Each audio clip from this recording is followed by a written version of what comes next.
सारे भेद गाडून एकत्र या। म्युनिसिपल कामगार संघाच्या अहवालाचे वाचन झाल्यानंतर तुम्हाला काही सांगावे अशी माझी इच्छाच नव्हती। संघाच्या छापलेल्या अहवालावरून संघ उत्तम प्रकारे चालला आहे अशी कोणाचीही खात्री झाल्याशिवाय राहणार नाही। 1938 आणि 1940 सालच्या संघाच्या सभासदांच्या संख्येकडे जर पाहिले तर 1938 साली सभासदांची संख्या 2000च्या घरात होती, पण तीच संख्या 1940 साली 5000च्या घरात गेलेली आहे। म्युनिसिपल कामगार संघासारखे संघ मुंबईमध्ये कमी आहेत असे नाही। श्री निमकरांचा संघ, टेक्सटाईल युनियन वगैरे वगैरे, त्या संघांची आणि आपल्या संघांची तुलना जर केली तर ते संघ आपल्या या म्युनिसिपल संघाच्या पासंगालाही पुरणार नाही। त्या संघाच्या पुढाऱ्यांचे कार्य मी 1919 पासून ते 1941 पर्यंत पाहत आलेलो आहे। त्यांनी कामगार लोकांचा थोडा देखील फायदा केलेला नाहीच, उलट नाश मात्र केलेला आहे। या लोकांनी एकंदर 30 ते 40 संप केलेले असतील, परंतु त्यातला एकही संप यशस्वी झालेला नाही। नुकताच गेल्या वर्षी गिरणी कामगारांचा संप त्या लोकांनी घडवून आणला।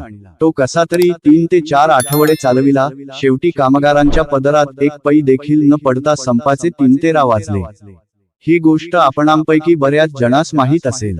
त्या उलट आम्ही 2 वर्षांपूर्वी फक्त एकच संप तुम्हास करावयास लावला आणि त्याला इतक्या थोड्या अवधीत यश आले की मुंबई म्युनिसिपालिटी आपल्याला शरण आली आणि आपल्या कामगारांच्या सर्व अटी वगैरे मान्य करून त्यांना पगारही वाढविले। यावरून म्युनिसिपल कामगार संघाला कोणीही नावे ठेवणार नाही। या म्हणण्याबद्दल कोणाला संशय असेल तर त्यांनी मुंबई सरकारचे लेबर गॅझेट पाहावे।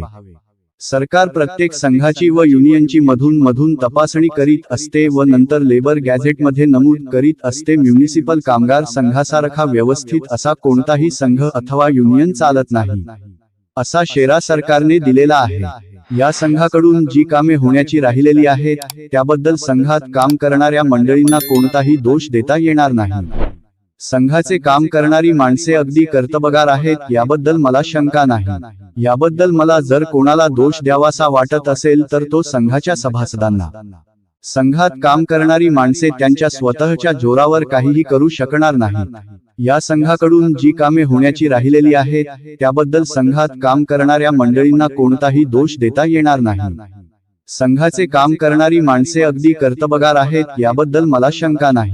याबद्दल मला जर कोणाला दोष द्यावासा वाटत असेल तर तो संघाच्या सभासदांना। संघात काम करणारी माणसे त्यांच्या स्वतःच्या जोरावर काहीही करू शकणार नाही।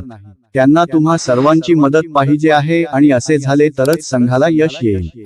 संघात काम करावयास तुम्हाला चांगली माणसे लाभलेली आहेत आणि तुम्ही जर एकीने राहणार नाही तर मोठे दुर्दैव असेच मला म्हणावे लागेल। मी या सभेत तुम्हाला उपदेश करतो याचा अर्थ असा नाही की तुम्ही आणि तुमच्या मुलांनी व मुलींनी तुम्ही जे काम करीत आहात तेच काम सतत करावे।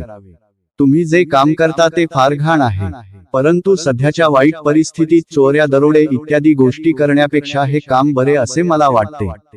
परंतु तुम्ही तुमच्या मुलांना व मुलींना शिक्षण देऊन तुम्ही जे काम करता त्या कामात त्यांना पडू न देण्याची खबरदारी घ्या। तुम्ही हे इतके घाणीचे काम करता तेच काम दुसऱ्या जातीच्या लोकांना कितीही पैसा दिला तरी ते काम करणार नाहीत। असे असताना या घाणेरड्या कामाचा मोबदला तुम्हाला चांगला तरी मिळतो का? तुम्ही जर हे काम करण्याचे नाकारले तर मुंबईत राहणारे लोक कॉलऱ्याने व इतर रोगांनी पटापट मेल्याशिवाय राहणार नाहीत। मुंबईची किल्ली तुमच्या हातात आहे। तुमच्याकरिता दुसऱ्याने काहीही करण्याची जरुरी नाही। तुम्ही तुमचे भले करू शकाल एवढे सामर्थ्य तुमच्यात आहे। या गोष्टीची तुम्हाला जाणीव झाली तर सगळ्या गोष्टी सुरळीतपणे चालतील। त्याकरिता तुम्ही तुमच्यात एकी ठेवली पाहिजे। चेंबूर कचरापट्टी येथे काही भानगड झालेली आहे असे मी ऐकतो। तेथे इतर लोक तुमच्यात बेकी करण्याचा प्रयत्न करतात। त्यांच्या त्या कपटनीतींना भुलाल तर भुलून गेलेले लोक फसल्याशिवाय राहणार नाहीत। एकीच्या बळावर तुम्हाला वाटेल ते करता येईल। मुंबईतील ड्रेनेज खात्यातील लोकांनी जर संप केला आणि चेंबूरच्या लोकांनी त्यांना सहाय्य केले तर म्युनिसिपल कमिशनर तुमच्या पुढे धावत आल्याशिवाय राहणार नाही। तुमच्या या सामर्थ्याच्या जोरावर हिंदू मुसलमानांच्या 3 महिन्याच्या दंग्यात जितका हाहाकार झाला त्याच्यापेक्षा जास्त हाहाकार तुम्ही 1 आठवड्याच्या संपाने करू शकाल। परंतु त्याकरिता तुमच्यात एकी असणे अत्यंत जरुरीचे आहे। म्युनिसिपल संघांच्या 4 आणे वर्गणीसाठी काही लोकांकडे 10 वेळा जावे लागते ही नामुष्कीची गोष्ट आहे। पगाराच्या दिवशी पान, बिडी, सिनेमा वगैरे चैनीसाठी तुम्हाला पैसे मिळतात आणि संघाच्या वर्गणीसाठी 4 आणे मिळू नये. परंतु तुम्हाला मी निक्षून सांगतो की जो कोणी दुसऱ्यांना जाऊन मिळेल आणि तुमच्यात फाटाफूट करील त्याला पूर्वी ज्याप्रमाणे एखाद्या माणसाने जातीचा गुन्हा केला असताना त्याला वाळीत टाकण्यात येत होते त्याप्रमाणे या बाबतीतही करावे असे सांगण्यास मी मागे पुढे पाहणार नाही हे तुम्ही पक्के लक्षात ठेवा.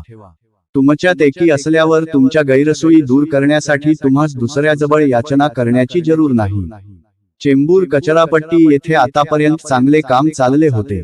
येथील लोकांनी एकी वाखाणण्याजोगी होती.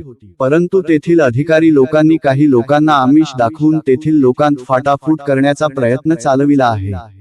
त्याचा बंदोबस्त आम्ही करणार आहोतच, परंतु तुमच्यात जिल्ह्याचे जे भेद काही लोक पाडण्याचा प्रयत्न करीत आहेत त्याबद्दल मला तुम्हाला सांगावेसे वाटते.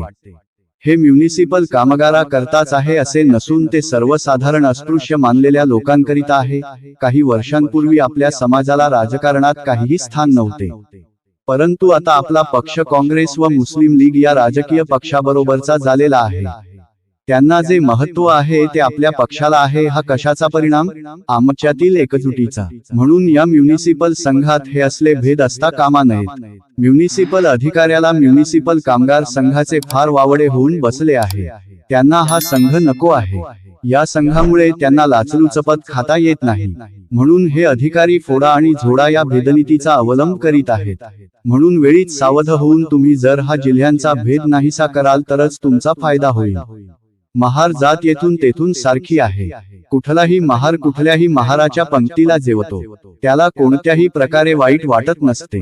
ज्याप्रमाणे कोणत्याही प्रांताचा मुसलमान बिस्मिल्ला म्हणाला की कुठल्याही दुसऱ्या प्रांताच्या मुसलमानाबरोबर जेवतो, त्याच्याप्रमाणे महार जातीचे आहे. म्हणून लोक हा नाशिकचा, हा साताऱ्याचा, हा नगरचा असा भेद करून आपल्यातील एकी फोडण्याचा प्रयत्न करतील तर सर्वांचे नुकसान झाल्याशिवाय राहणार नाही. युरोप देशाकडे पहा. युरोपमधील राष्ट्रे पृथकपणे असल्यामुळे त्यांना हिटलरने पादाक्रांत केले. परंतु या सर्व राष्ट्रांनी एकी केली असती तर त्यांनी जर्मनीचा कधीच नाश करून टाकला असता. तुम्ही तुमच्यात एकी ठेवली तरच आम्हाला तुमच्याकरिता भांडता येईल, नाहीतर आमच्या हातून काहीही होणार नाही. आमच्या पायाखालील मातीच जर ढासळली तर काय करणार? म्हणून तुम्ही सर्वांनी एकोप्याने राहू म्युनिसिपल संघाचे बळ वाढवा एवढी तुम्हास विनंती करतो. दिनांक 12 जुलै 1941 रोजी म्युनिसिपल संघासमोर दिलेले भाषण. यासारखेच व्हिडिओ पाहण्यासाठी आत्ताच आमच्या चॅनेलला लाईक, शेअर आणि सबस्क्राईब नक्की करा. जय भीम, जय भारत.